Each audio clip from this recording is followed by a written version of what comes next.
Hello and greetings. It's Dr. Linda here with Radiant Living. And just want to talk about communication.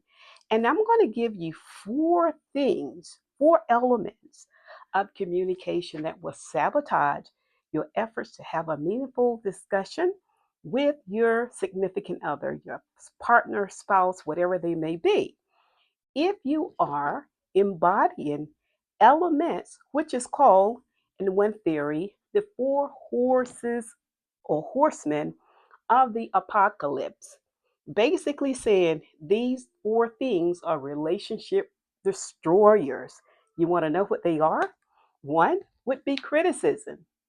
When you start up a conversation from what we call a harsh startup, that means you're in a mode of criticizing your partner or whomever you're trying to relay a message to. It could be your partner, it could be your children, it could be someone at work. But criticism is the first horseman that destroys relationship and will destroy or sabotage every effort you're trying to make in order to have a meaningful discussion or to have a need resolved or a problem resolved, whatever the case may be. So we want to practice using gentle startup. That's number one killer. Number two killer is defensiveness. What that is simply saying is that we defend ourselves regardless of what the outcome was, how bad it got, the interaction was. No one wants to take responsibility. So if I were to bring something to your attention, what that means is that you will defend what you're speaking of, even if it doesn't make sense, even if it doesn't solve the problem, you will defend it because in your eyes, you are justifying what you want to do. And what is the signal is sending to your partner is you're not listening to me. You fail to understand me, and you have no empathy for me because you defend your actions. So you want to do away with defensiveness in your relationship by taking responsibility. Take responsibility for your action. No break in a relationship is a result of one person only in most cases. That means that we can all adjust how we react and or respond to the person that you're speaking to or that you're listening to. We have to take turn listening. And of course, we listen from a place of empathy for understanding, which means that when you're communicating to someone something that you feel is a shortfall, then you have to do it from a place of gentleness as well, which is again what we call gentle startup. And try to use I phrases, and then most importantly, take responsibility for your part. You know, I've learned that when you take responsibility for your part in any situation, it has nothing to do with the other person, how wrong they were, what they did, what they could have done. It's about me owning my part in the situation. And when I own my part, you own your part, guess what? We can probably come to a place of meaning, purpose, and resolutions about what we can do to fix the problem.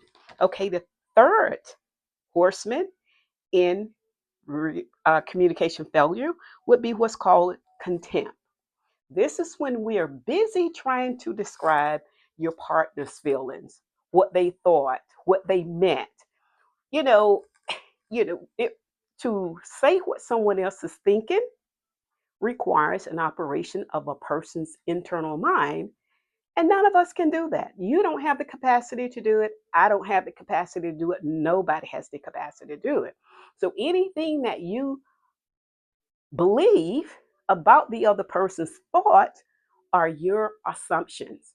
So in working with the interacting with your partner, you want to put that to the side. It's not about what you think or the assumption that you make about your partner because you know them so well, but no, it is about you having enough compassion to give that person an opportunity to explain what they thought, what they meant by certain actions or what they said, and then you come to a conclusion of what was really meant and said, what the message was intended to in the relationship.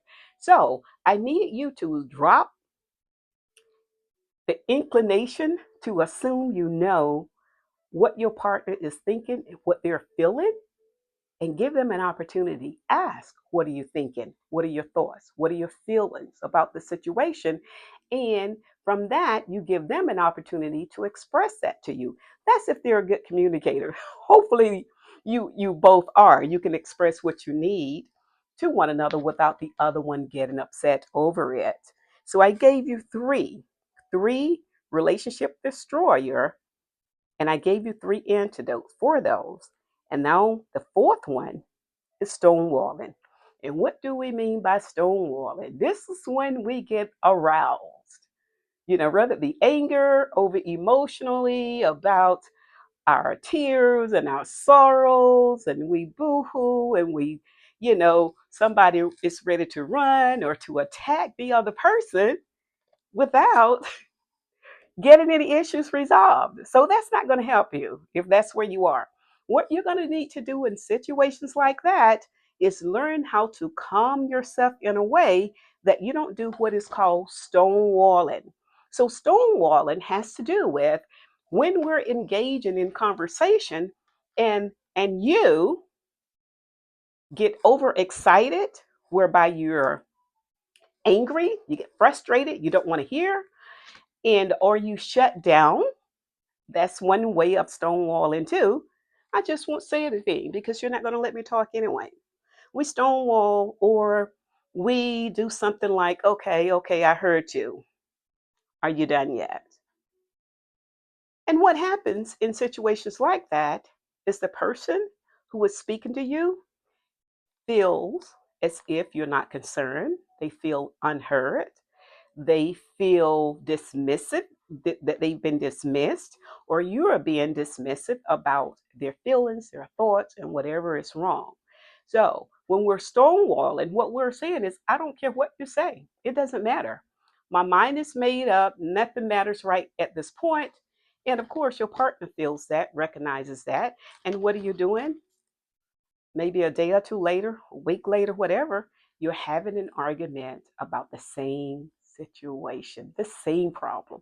So, my advice to you is to pay attention. Again, four horsemen of the apocalypse, four horsemen that will determine the success of your relationship and an oftentimes failure of a relationship, because it's our inability to make repairs when something goes wrong because of those four horsemen. So if we were to get down to it, there are four relationship destroyers that minimizes who you are, who your partner is, and how you will move forward in your relationship. They're called criticism, defensiveness, contempt, criticizing the other person and putting them down and comparing yourself to them, and stonewalling, dismissing everything you've heard. It doesn't matter. My mind is made up, so we don't get anything resolved. Now, what are the antidotes? I'll go over those again. For criticism, we want to use gentle startup. Use the words I as opposed to you. It's so easy for us to say, you made me feel. You are wrong. You did this and you never do, or you always do something. That's what we want to get away from, and we want to use I statement. I says, I feel, I want, I need, I'm unhappy. Not you made me unhappy. You made me feel you. So what you're going to foster in that type of communication is your partner on the defense saying, I didn't make you feel anyway. What about the way you make me feel? So we want to get away from the you statements and use I statement, what I feel. Own your feelings, own your thoughts, own your reactions and your behavior. And that's the conversation you want to have, so that your partner, if they're listening, if they've learned how to listen, if you're not, you have to come and see me, come talk to me about it.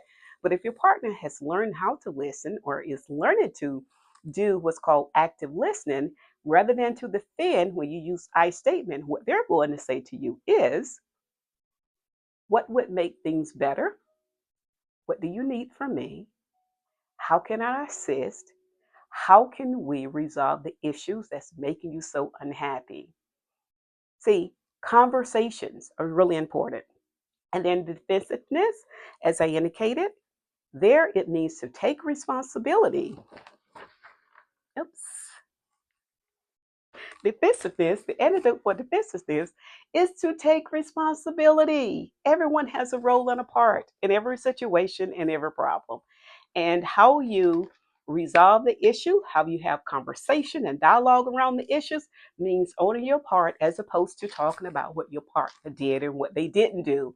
And because what you're going to end up with is this eye for an eye. You did this, so I did that.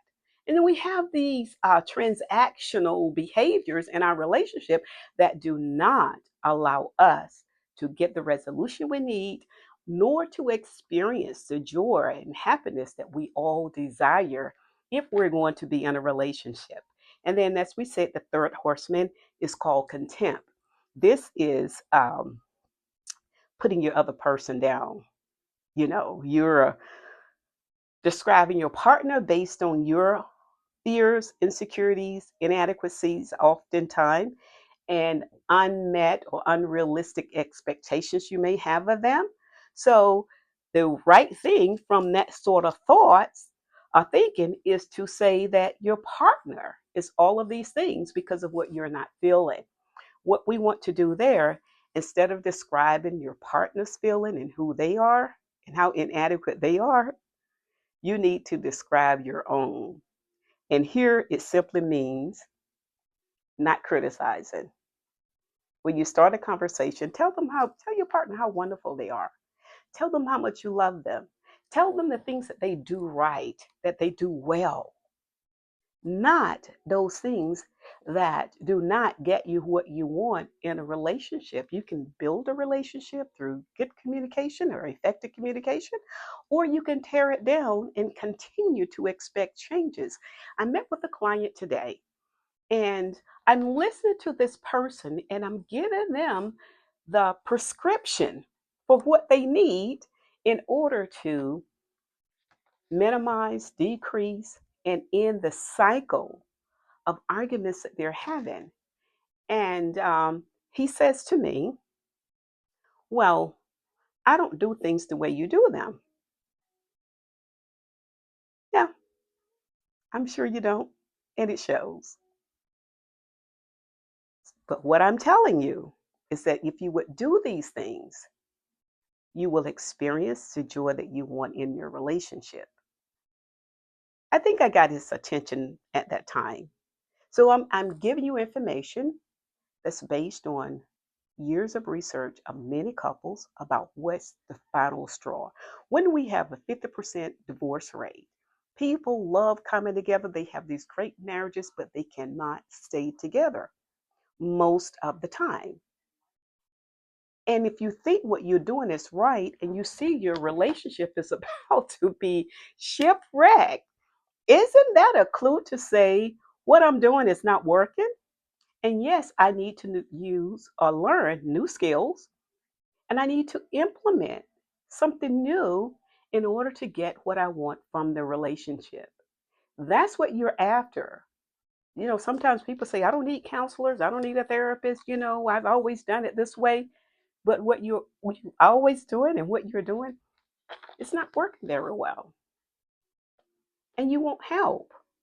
So that means you have to be open and willing to change. So look at yourself. Don't be harsh with yourself and being critical, and don't be harsh with your partner and being critical.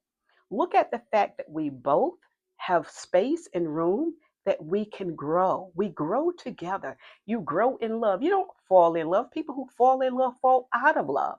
But when you grow in love, you're going to take the time, or you must, should I say, take the time to bring self awareness, starting with self, and self-awareness with your partner. What are your flaws? What are your weaknesses? What are your strengths? What are your your vulnerabilities? What are they? Are you comfortable expressing to your partner your weaknesses, the areas that you need help in.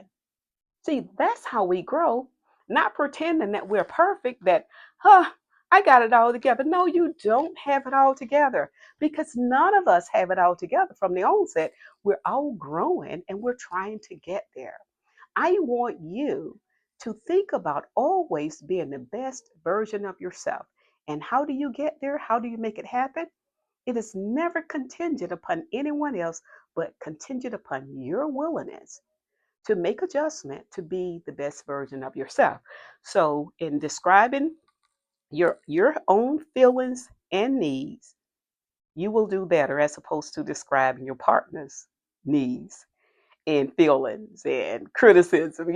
Give them an opportunity to own theirs and express what they need to do. Now, I'm not saying that we can't bring to each other's attention, an area that we can grow, honey, but you got to do it with love too. That's the other thing. I don't get it. When people say they're in love, I got two people. I'm here saying, what do you want? Do you really want this relationship? Why are you still in the relationship? If it's really that terrible, it's that hard to communicate, to get together, to solve your problems, to get on one page. You can't see the relationship, the two people as a team yet. Why are you together? And if you're going to be together, and I got the answer that I always get, oh, I love him. Oh, I love her. Well, the energy that you're expressing now does not look or feel like love. It doesn't even smell like love. Does not carry the fragrance of love because love, read your Bible. It's loving, it's kind, it's patient. Not I can't tolerate you anymore, but I love you. Maybe you don't like the person. I don't know. I don't know. But it's very hard to express love to someone that you don't like. So you may want to do a radio check. Dial back a moment. And then, as we said, stonewalling would be the other one. Do physiological self soothing. Learn how to, that's really when I say self soothing, psychological control basically means that you have to exercise emotional control and regulation. Self soothing is a way to regulate your emotions. When you feel yourself, physiological, your heart rate is picking up, you're starting to feel warm and flush, you know, and you can't be still, you're jittering and you're ready to go off. There's a physiological arousal that is taking place that's getting ready to do one or three things: fight, flight, or freeze. Freeze is just shutting down. Flight, I'm just going to run out on you. And we don't have to say what fight means. So you want to be in control of your emotions because without that control, without emotional control, you cannot have a meaningful discussion with your partner about anything. Now, granted, you're not going to agree on everything. You're going to have differences, but there is a way to come to compromise. And that's what I'm going to leave you with. That's the note that I will leave you on. Stay tuned for the next time. And maybe, just maybe, we could talk a little bit about the art of compromise. How do we get on that page when 69%, according to studies, 69% of couples' relationship are perpetual, meaning they don't go anywhere. They are the same one that keeps coming back over and over and over again. We make attempts, someone make attempts to repair what's going broken, but we just can't seem to get there. So what I do is help you by giving you the tools that you need, the strategies that you need, resources that you need to create the change that you want. Because I'm going to tell you, it's no fun in relationship hopping, and it's certainly no fun in breakups. So why don't we stay together? Until the next time, you take care, and I will give you more tips at a different date and time.